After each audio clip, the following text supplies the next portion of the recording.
really a shame how many people are addicted to opioids in this country, how many people struggle with alcohol addiction, or who just could be feeling better and aren't. The CDC announced a grim milestone this month. More than 100,000 Americans died from drug overdoses during the first year of the pandemic. Americans are using more antidepressants, alcohol, and pain medication. But medical marijuana works so well for one Fort Myers soccer mom. She started a side hustle to help other people navigate the many pathways to pot. I'm a stay-at-home mom with 2 young kids. And I thought somebody needs to speak out and let others know that it's okay. It's okay to try it. And in fact, you should try it because the change that you can experience can change your life.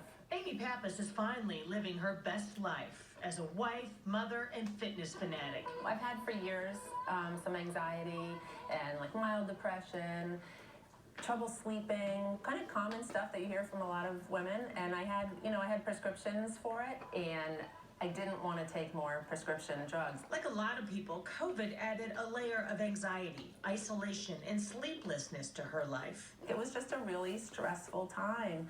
And I've talked to a lot of moms who, we sort of joke about it, mommy needs her wine. But instead of turning to pills or booze, she decided to turn to medical marijuana. It was like instantly life-changing. I slept the whole night through for the first time in 10 years.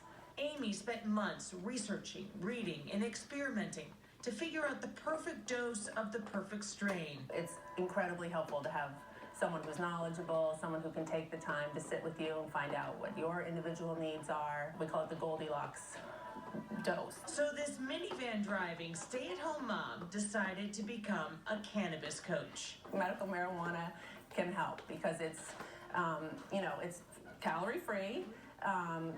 There's no hangover. If you take a sleeping pill at night, you're going to wake up groggy the next morning.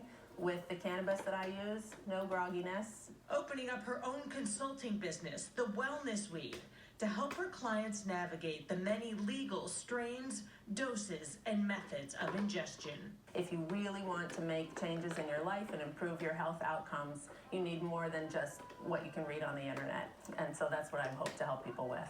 But is there any research to back up the claims medical marijuana is a miracle drug? Studies are limited. Yes, there's some indications that medicinal marijuana in the right individual may be helpful and less of a hindrance than some of over-the-counter or some of the prescribed medications. Absolutely. Dr. Omar Rishi says his Fort Myers clinic is fielding 1,300 calls a day from families seeking mental health during the pandemic. There's a need everywhere. But pot should not be a free-for-all. There are individuals that I have treated, that I have followed, that have done very well with medicinal marijuana, whether it's for chronic pain, insomnia conditions, anxiety conditions. You got to be very, very careful. And that's why Amy launched her new career, hoping weed will bring a sense of wellness to other families. My kids are happier that I'm happier, I'm able to be more present for them. I think they notice a change. When you're in pain and you're not feeling good, you're not showing up for your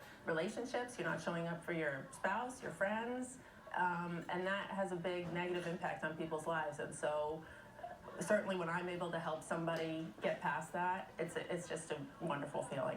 Of course, anybody who is thinking of using medical marijuana needs to have a heart-to-heart with their doctor first, and you should find out any restrictions your employer may have. For the most part, nobody under the age of 25 whose brain is still developing should be using it on a regular basis. And full disclosure, I've known Amy through my daughter's school for the last 3 to 4 years, and I can tell you she's a very helpful person, and it really has made her seem lighter and brighter. That's what she calls it. And we've heard these stories more and more lately. It's a marvel it's not really mainstream yet. Yeah, bottom line, not enough research, still a stigma, but she's hoping to change that, and more studies are in the pipeline. Yeah, it's not how we used to think about Exactly. pot, that's for sure. All right, well, 'tis the season for giving.